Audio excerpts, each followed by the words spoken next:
Hey guys, it's Benjamin Zamish, author of Creating Freedom and the founder of Move, Learn, Create, and welcome back to the Manic Serenity, where I am helping people to understand and then align themselves with the mechanics of creation so that we can begin to consciously evolve further into the human possibility. What does that mean? That means we're going to make ourselves receptive to the magic that is available to us in this life that we are a part of as human beings, which is a statement that is too incredible to measure, too and just amazing to comprehend with our minds what it is that's actually available to us in this world, as this incredible being that we have all come as. So let's talk about it. Let's talk about the magic. This is episode 16.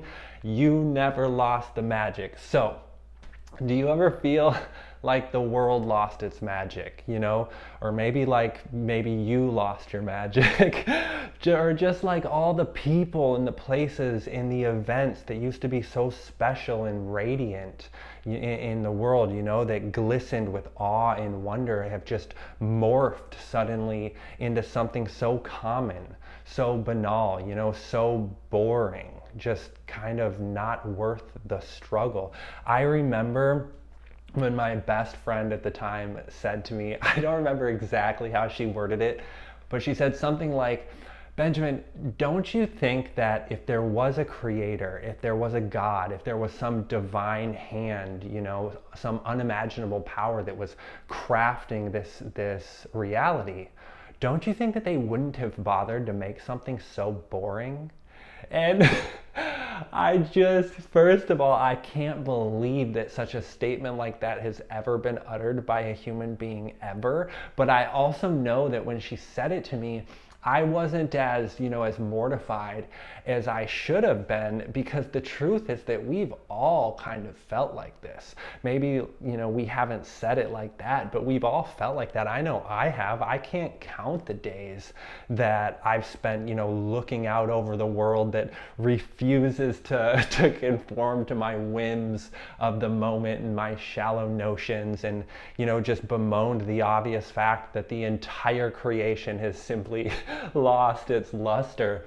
That's how it feels to us, and an outlook like this can be forgiven, really. I mean, it sounds crazy, it sounds ridiculous when we say it like this, while we're smiling and laughing and have our better sense about us, but an outlook like this can truly be forgiven, because it's impossible. You cannot discount the reality of the day-to-day struggle that people go through. I mean, no matter how successful you've become or may have become at certain times in your life, that there were days when this beautiful world was transformed, for whatever reason, into some inclement, sunless blanket of oppression. That's why we're all struggling. That's why we're on this journey. That's why we're here talking about a greater possibility. So, I mean, the reality is the days of our youth have passed, right? The magic of dawn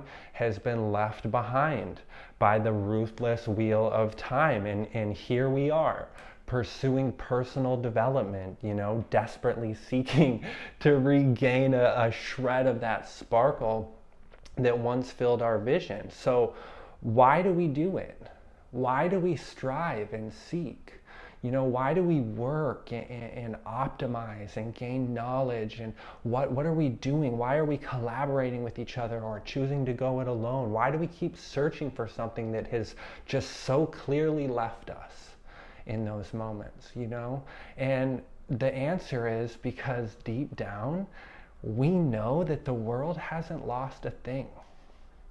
We know this. We know in our hearts that the fault lies within us. Truly, each of us know this, no matter how loudly we stomp our foot and protest the awful reality that has descended upon us and turned our circumstances into something of horror films. Whatever it is, whatever we're complaining about, we know deep down that the world hasn't lost a thing.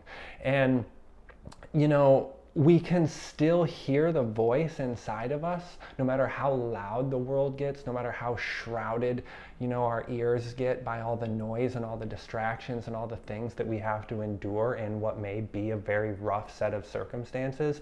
We can still hear the voice inside of us that once led us into the light of that dawn, but we no longer listen. We're not listening anymore. And every so often, someone appears out of the shadows of our tainted vision. Some being emerges from that forest of mystery into which where we dare not venture anymore, the place of magic that we once inhabited as a child, and they're singing the songs of the magic and the luster that we so fearfully disallow ourselves to remember, in our new reality that we cling to so desperately. And this happens because, whoever this person is, whenever this being appears, they have reclaimed all of those things which we mourn the loss of, right? And they decide to stand up and shout, to stare at you through the screen of your phone and remind you of your birthright, because they can't help it. They're compelled by the reality of what is there. They have to, to scream and say nothing is lost.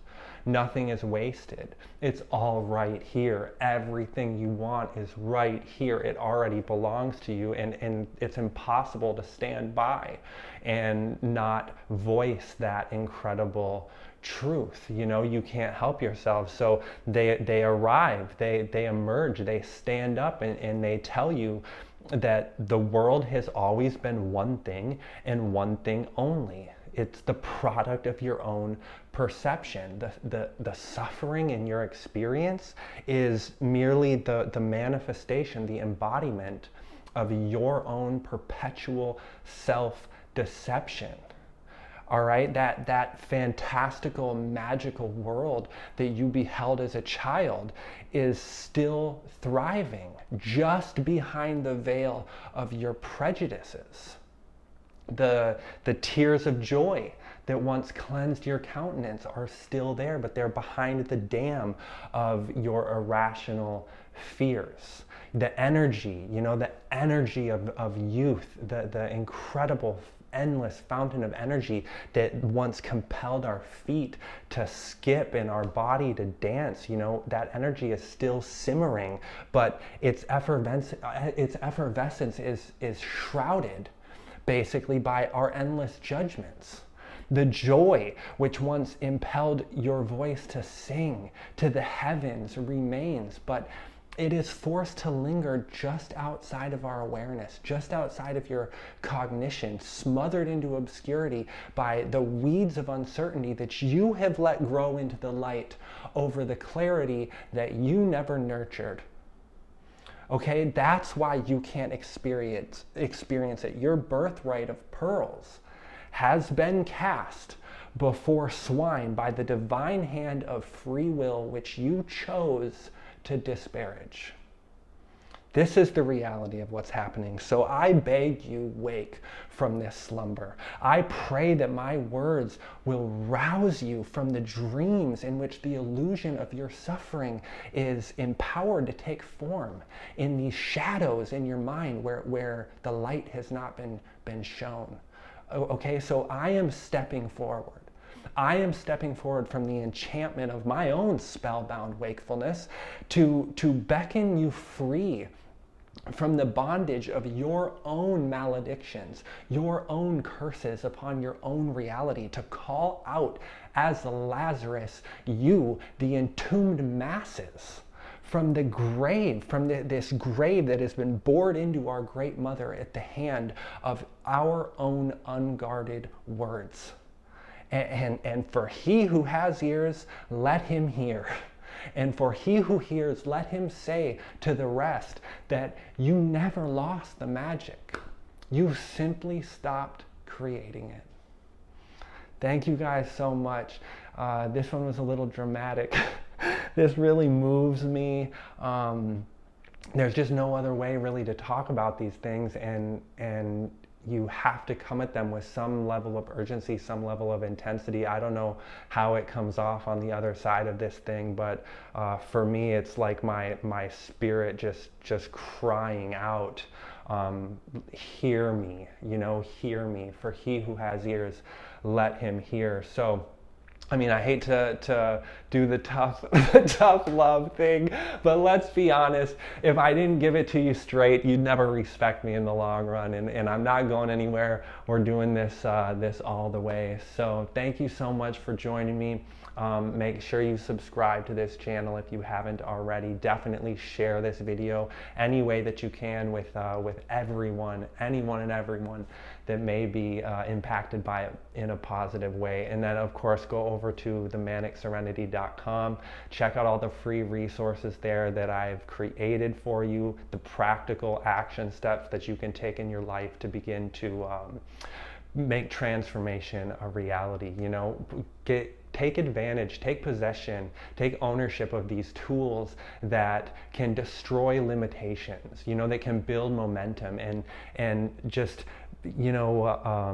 analyze them thoroughly. Use your own common sense, cultivate your own clarity through this process, and see that these tools that are being offered, the very tools that will help overcome the immediate obstacles, overcome whatever the present set of limitation is that's preventing us from experiencing life the way we want to. Those very same tools, those are the very same tools that will stand by you and continue to serve you as you move forward into greater and greater degrees of freedom. Because this desire that's pushing you, this desire that's causing you to want more and more and more, that desire is not going anywhere. There's nothing that's going to fulfill that desire. It is a present moment, non-stop reality of life, because that desire is the thing that is creating and sustaining our very being and the being of this entire universe. So the only option for us to find freedom is to go within and figure out how to transform our experience from one of never-ending unfulfilled desire to one of perpetual fulfillment. So that is the purpose. That is the end, goal of all of these things that I've created that are available. They're in the description for this video as well. The Momentum Masterclass, it's free. The Creating Freedom ebook, it's free. Please read it. I'm so very proud of it. And then, of course, there's a free course that comes along with that ebook to help you take the knowledge and the methods that are there and to implement them into your life in a way that will truly impact you and bring about the changes that you might be looking for. So take advantage of those things and join me next week. I'll be back with another take on the human experience in a way that I hope serves you. So we will see you then.